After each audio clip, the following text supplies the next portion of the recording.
La Hongrie tente aujourd'hui d'en finir avec son embarrassant passé. La justice hongroise a ouvert le 5 mai dernier le procès du dernier criminel de guerre nazi vivant dans le pays, Sándor Képiro. Âgé de 97 ans, cet ancien capitaine de gendarmerie comparé pour des crimes qu'il aurait commis en 1942 à Novi Sad, une ville serbe alors occupée par la Hongrie. Un procès attendu depuis longtemps.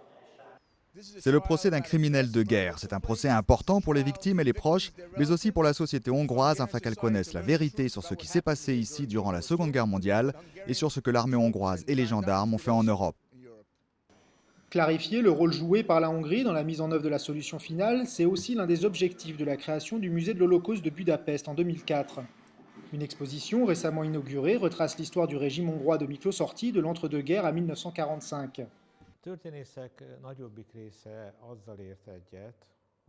Aujourd'hui, la plupart des historiens sont d'accord pour dire qu'il existe bien un lien entre la mise en œuvre de l'Holocauste et la mise en place de l'administration publique hongroise dans les territoires annexés par la Hongrie lors de la Seconde Guerre mondiale.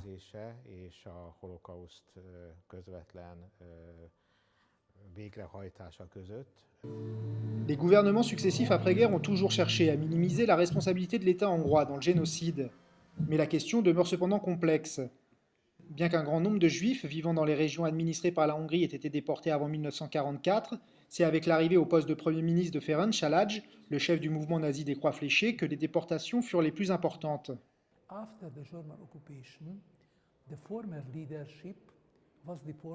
Avant l'occupation allemande du pays, la plupart des dirigeants ont été déportés dans des camps de concentration allemands à Dachau ou Mauthausen, mais aussi dans d'autres camps.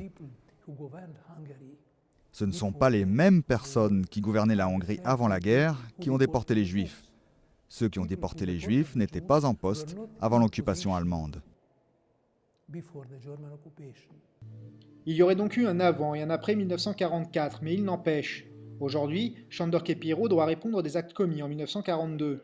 L'issue de ce procès permettra sans doute de comprendre un peu mieux pourquoi des hommes commirent l'irréparable il y a plus de 70 ans.